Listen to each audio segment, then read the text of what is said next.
Fala pessoal, sejam bem-vindos ao MedPílula. Meu nome é Cássio e hoje nós vamos conversar sobre a anemia ferropriva, falando um pouco sobre o metabolismo e o ciclo do ferro.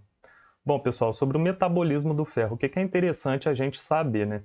O metabolismo do ferro, da quantidade total de ferro que nós temos no corpo, 75% dele fica nas hemácias, 25% fica na ferritina e na hemosiderina e 2% apenas fica na transferrina. Quanto à ferritina, a ferritina ela é uma proteína de armazenamento do ferro e seu valor de referência fica entre 20 e 200 nanogramas por ml, sendo que nos homens ela varia em aproximadamente 125 e nas mulheres ela fica na casa dos 55 aproximadamente. A transferrina ela é uma proteína de transporte do ferro no plasma e ela é sintetizada pelo fígado. Quanto ao ciclo do ferro, vamos falar agora sobre o que acontece na mucosa intestinal. Bom, é lá que ocorre a absorção e eliminação do ferro ingerido. E essa absorção e eliminação acontecem principalmente no duodeno e jejunum proximal. E a absorção pode variar por 4 fatores. O primeiro é a fonte do ferro, porque ferro de origem animal tem uma absorção diferente do ferro de origem vegetal. O ferro de origem animal é o ferro M e ele possui uma melhor absorção. O ferro de origem vegetal é o ferro não M, ou seja, ele não é tão bem absorvido. O segundo fator é que a ingestão com outros alimentos elas podem estimular ou inibir a absorção desse ferro. Porque em pH ácido, por exemplo, o ferro ele é convertido de ferro 3+, para ferro 2+, e o ferro 2+, ele possui uma melhor absorção pela mucosa intestinal. E é por isso que a gente aconselha os pacientes que vão fazer reposição oral de ferro a consumi-lo junto com um suco ácido como o de laranja, que possui vitamina C, o ácido ascórbico. O terceiro fator é as necessidades do organismo, ou seja, se o organismo ele não precisa de ferro, ele não vai absorver ferro, ou seja, a incorporação à transferrina só vai ocorrer se houver a necessidade de ferro. Se não houver essa incorporação do ferro da mucosa intestinal para a transferrina, ele fica no interior da célula epitelial intestinal e ele é eliminado quando ocorrer a descamação e renovação desse epitélio, sendo eliminado por consequência nas fezes.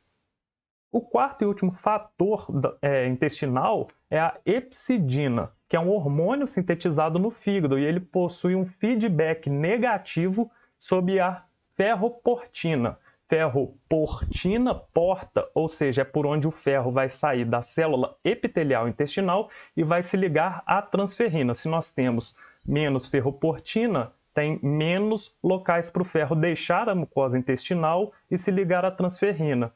E como que a hipóxia influencia nisso? A hipóxia ela inibe a produção de epsidina, porque necessita-se de mais hemoglobina, ou seja, vai necessitar de mais ferro também. Então, a hipóxia ela inibe a epsidina que vai promover maior síntese de ferroportina, ou seja, vai haver maiores lugares para o ferro sair e se ligar à transferrina e seguir o seu ciclo.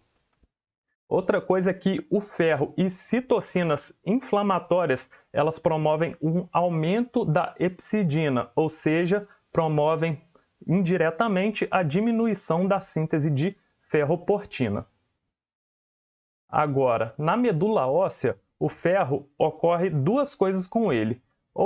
Primeiro, ele é removido da transferrina, que traz ele da mucosa intestinal, e depois ele tem dois destinos. Ou ele é armazenado na ferritina, ou ele é direcionado para a mitocôndria para a formação de nova hemoglobina.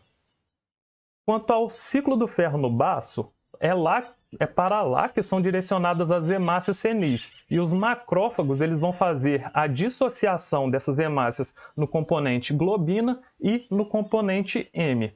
Quanto ao componente M, ele é dissociado também em ferro e biliverdina. A biliverdina que vai dar origem à bilirrubina e à icterícia. Já esse ferro, ele tem dois destinos, ou ele pode ser estocado na ferritina e hemosiderina, ou ele pode ser direcionado para a transferrina plasmática, que vai levá-lo de volta para a medula óssea no eritroblasto. Ou seja, quanto ao ferro corporal, em resumo, o ferro estocado ele não possui uma eliminação ativa, ou seja, a ferropenia quase sempre ocorre por perdas sanguíneas, porque o nosso corpo não possui um mecanismo de eliminar ativamente esse ferro. Outra conclusão é que hemotransfusões repetidas podem levar a uma intoxicação por ferro, o que é chamado de hemocromatose secundária. E também nós temos a questão da intoxicação por ingestão, porque naturalmente nós temos uma proteção pelo intestino, que regula essa absorção. Só que algumas doenças elas aumentam essa absorção, como é o caso das talassemias, anemia sideroblástica e hemocromatose primária. Bom, pessoal, espero que tenha ficado claro para vocês esse início das anemias ferroprivas quanto ao metabolismo e ao ciclo do ferro. Se agregou conhecimento para vocês, curte e se inscreva no canal. Forte abraço!